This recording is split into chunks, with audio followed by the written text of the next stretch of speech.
ದೇಶದಲ್ಲಿ ಸಂವಿಧಾನಿಕವಾಗಿ ಗೋವುಗಳಿಗೆ ರಾಷ್ಟ್ರಮಾತೆ ಗೌರವ ಮನ್ನಣೆ ನೀಡಬೇಕು ಎಂದು ಒತ್ತಾಯಿಸಿ ಹಿಂದೂಪರ ಸಂಘಟನೆಗಳ ಮುಖಂಡರು ತಾಲೂಕು ಆಡಳಿತ ಸೌಧದ ಕಚೇರಿ ಎದುರು ಸರ್ಕಾರವನ್ನು ಒತ್ತಾಯಿಸಿದರು.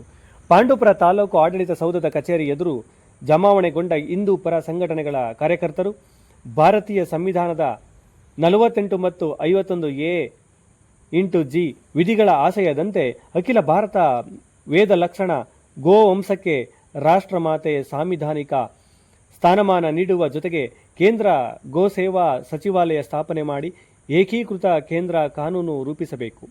ಇದರಿಂದ ಗೋ ರಕ್ಷಣೆ ಮಾಡುವ ಜೊತೆಗೆ ಗೋ ಕಟುಕರಿಗೆ ಗೋವುಗಳನ್ನು ಕದ್ದು ಮಾರಾಟ ತಡೆಯಬೇಕು ಎಂದು ಆಗ್ರಹಿಸಿದರು. ಇಂದು ಪ್ರತಿಯೊಬ್ಬ ಭಾರತೀಯನು ತನ್ನನ್ನು ಭಾರತೀಯನೆಂದು ಕರೆದುಕೊಳ್ಳಲು ಹೆಮ್ಮೆ ಪಡುತ್ತಾನೆ. ಗೋವುಗಳ ರಕ್ಷಣೆ ಕುರಿತಾಗಿ ಸಂವಿಧಾನಿಕ ರಕ್ಷಣೆಗೆ ಮುಂದಾಗಬೇಕು. ಸಂವಿಧಾನದ 48ನೇ ವಿಧಿಯಂತೆ ಗೋ ಹತ್ಯೆಯನ್ನು ಜಾಮೀನು ರಹಿತ ಅಪರಾಧವನ್ನಾಗಿ ಮಾಡಿ ರಾಷ್ಟ್ರಾದ್ಯಂತ ಸುರಕ್ಷತೆ ಒದಗಿಸಬೇಕು. ಗೋವಂಶವನ್ನು ರಾಷ್ಟ್ರ ಆರಾಧ್ಯ ಅಥವಾ ರಾಷ್ಟ್ರ ಮಾತೆ ಎಂದು ಅಧಿಕೃತವಾಗಿ ಘೋಷಿಸುವುದು ಸೇರಿದಂತೆ ವಿವಿಧ ಬೇಡಿಕೆಗಳ ಮನವಿಯನ್ನು ತಹಸೀಲ್ದಾರ್ ಬಸವರೆಡ್ಡಪ್ಪ ರೋಣಾದ ಅವರ ಮೂಲಕ ರಾಷ್ಟ್ರಪತಿಗಳಿಗೆ ಸಲ್ಲಿಸಿದರು. ಈ ವೇಳೆ ಹಿಂದೂಪರ ಸಂಘಟನೆ ಮುಖಂಡರಾದ ಜೆ ಶಿವಲಿಂಗೇಗೌಡ, ಭರತ್, ಎಚ್.ಎನ್. ಮಂಜುನಾಥ್, ಮಾರ್ಕಂಡೇಯ, ಧನಂಜಯ, ಸಂದೀಪ್, ಕೋಡಾಲ ಅಶೋಕ್, ಕನ್ನಂಬಾಡಿ ಸುರೇಶ್, ಸೋಮಾಚಾರಿ, ಮಂಜಾಚಾರಿ, ತಾಳಸಾಸ್ನ ನಿರ್ಮಲಾ ಸೇರಿದಂತೆ ಇತರರು ಉಪಸ್ಥಿತರಿದ್ದರು.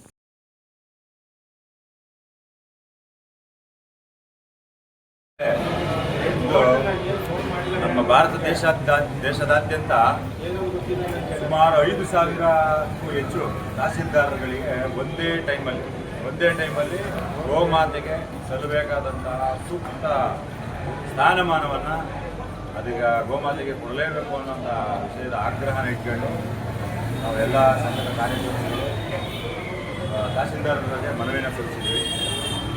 ಇದು ನಮ್ಮ ದೇಶದಲ್ಲಿ ಗೋಮಾತೆಗೆ ಪ್ರಮುಖ ಆದ್ಯತೆಯನ್ನು ಕೊಡಬೇಕು ಅನ್ನೋದು ನಮ್ಮ ಮನವಿ. ಹಾಗೆ ಈ ಭರತ ಭೂಮಿ ಧರ್ಮದ ಭೂಮಿ, ಕವಿಗಳ ನಾಡು, ಋಷಿಗಳ ನಾಡು. ನಾವು ಲಕ್ಷಾಂತರ ವರ್ಷಗಳ ಹಿಂದೆ ಹೋದ್ರೂ ಸುಧಾ ಯುಗಗಳ ಹಿಂದೆ ಹೋದ್ರೂ ಋಷಿಮುನಿಗಳ ಕಾಲದಲ್ಲೆಲ್ಲ ಮಹಾರಾಜರು, ರಾಜಾದಿರಾಜರು, ಮಹಾರಾಜರೆಲ್ಲ ಗೋಗಳನ್ನ ದಾನವಾಗಿ ಕೊಡ್ತಿದ್ದಂಥ ಪರಂಪರೆ ನಮ್ಮ ಈ ಭರತ ಭೂಮಿ. ಅಂಥ ಗೋವುಗಳನ್ನು ಕಟಕರ ಕೈಗೆ ಕೊಡುವಂತಹ ಕೆಲವೊಂದಷ್ಟು ವರ್ಷಗಳಿಂದ ಬಂದಂತಹ ಈ ಸರ್ಕಾರ ಕಾನೂನಿನ ವ್ಯವಸ್ಥೆ ನಮ್ಮ ದೇಶದ ಹಿಂದೂಗಳಿಗೆ, ಇಲ್ಲಿರುವಂತಹ ಸಂಸ್ಕೃತಿಯನ್ನು ಕಾಪಾಡುವಂತಹ ನಾಗರಿಕರಿಗೆ ಮಾಡುವಂತಹ ದೊಡ್ಡ ಒಂದು ಅಪಮಾನ.